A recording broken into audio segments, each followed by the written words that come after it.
आपकी मौलाना फजल रहमान साहब से भी मुलाकात हुई है, आपकी बिलावल भुट्टो जरदारी से भी मुलाकात हुई है। आपकी ही स्टेटमेंट थी कि बिलावल भुट्टो जरदारी साहब एक बड़े अच्छे जो है वो सब्सटीट्यूट होंगे प्राइम मिनिस्टर की कुर्सी के लिए भी, बड़े समझदार हैं, बड़े वज़ादार हैं। और मौलाना फजल रहमान साहब का ये अब जो एहतजाज है वो भी आ रहा है, क्या हुकूमत इस टाइम पर ख़तरे में है?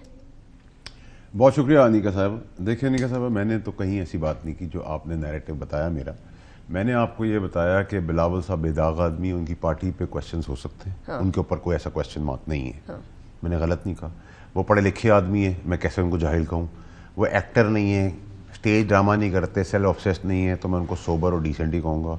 मैं कहूँगा कि उनको इनकी मैच्योरिटी लेवल उनका बहुत ज़्यादा है, इसलिए कि वो उन्होंने अपने घर में इस जमहूरियत के लिए अपनी वालदा की शहादत दी, अपने मामूओं की शहादत दी, अपने नाना की शहादत दी और 14 साल अपने वालिद को कैद में देखा। इससे ज़्यादा कुर्बानी तो किसी पॉलिटिकल पार्टी या किसी पॉलिटिकल पार्टी के लीडर ने नहीं दी। तो क्या करूँ मैं? गाली दूँ, बुरा भला कहूँ? कैसे बुरा भला कहूँ? अगर उनके ऊपर कोई करप्शन का चार्ज है तो आप मुझे बता दें, मैं खड़ा हो जाऊँगा। अगर आप कहें वो अंगूठा छाप है, ना अंग्रेज़ी बोल सकता है, ना उर्दू लिख सकता है, ना वो रिप्रेजेंट कर सकता है, ना वो अच्छा फॉरेन मिनिस्टर था, तो मुझे आप वो बता दें, मैं वो कह दूँगा। मुझे आप कहें कि उनकी शहादतें उनके घर में नहीं, मैं वो कह दूँगा। अगर उस बंदे के अंदर ये चीज़ें जो सिंपल क्राइटेरिया एंड क्वालिटीज़ या उसकी कैरेक्टरिस्टिक्स है, तो मैंने वो बयान की। मैंने कैरेक्टरिस्टिक्स अपनी जगह पर मौजूद हैं। प्राइम मिनिस्टर की कुर्सी के वो उम्मीदवार बन रहे हैं आने वाले दिनों में या नहीं बन रहे? वो कुर्सी के उम्मीदवार क्यों नहीं होने चाहिए, और आप क्यों नहीं होनी चाहिए, और मैं क्यों नहीं होना चाहिए, और ये क्यों नहीं होना चाहिए? बन रहे हैं या नहीं बन रहे, होना चाहिए या नहीं होना चाहिए, बात हो रही है ना।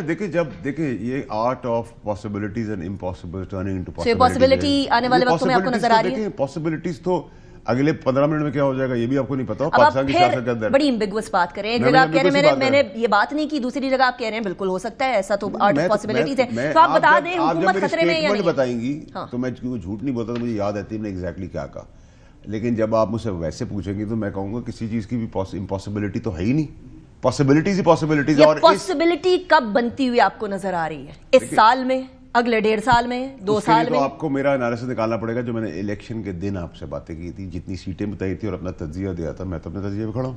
अगर आप ना उनको पॉलिटिकल 2-2.5 साल की बात ना गवर्नमेंट की, ना पॉलिटिकल पार्टीज, ना मीडिया, ना फौज, ना अदलिया, ना अवाम, किसी से इनको कोई प्रॉब्लम नहीं। इनको प्रॉब्लम अपनी कॉम्पिटेंसी, अपनी एहलियत, ना एहलियत, अपने बोझ से, किसी से इनको नहीं। और इनके बोझ में इतनी ताकत है कि खड़े नहीं हो पा रहे, तो गिरना ही है ना फिर। सो ये मौलाना फजल रहमान साहब वाला जो एहतजाज है, ये इस बोझ को मजीद बढ़ाएगा?